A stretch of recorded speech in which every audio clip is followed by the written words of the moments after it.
11th September 1944, the 42nd day of the Warsaw Uprising. With Soviet troops finally moving on the eastern side of Warsaw, the Poles drop any talk of surrendering. They've already won combatant status for their soldiers and the promise of no more reprisals.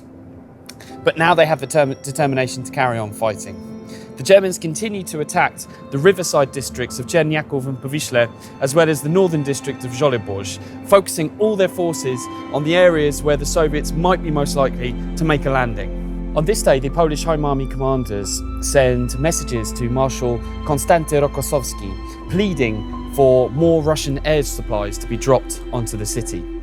The messages are relayed by the Polish Home Army radio station to London and then sent on to Moscow, but somehow they never reach their end destination.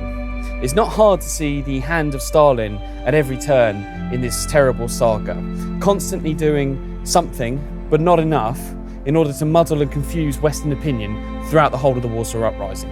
Just a few days earlier, American President Roosevelt, who had always been more amiable to Uncle Joe Stalin than the more suspicious but politically weaker Winston Churchill, wrote to Churchill to say that his military intelligence officers had informed him that the Warsaw Uprising was over, that the commanders had left, and he therefore concluded that there was nothing else that the Allies could do to help the Polish resistance and Home Army.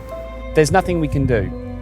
Try telling that to the old men and women huddling in the cellars. Try telling that to the terrified children. Try telling that to the injured patients lying in their hospital beds, or the soldiers fighting on the front line, fighting against despair, fighting the feeling that this has all been in vain. Thank you very much for watching this episode of 63 Days of Extraordinary Courage. In tomorrow's episode, you'll find out how the Poles' religious faith kept them going in these difficult times. Don't forget to tune in to tomorrow's episode at 5 p.m. Warsaw time, 11 a.m. Eastern Standard Time.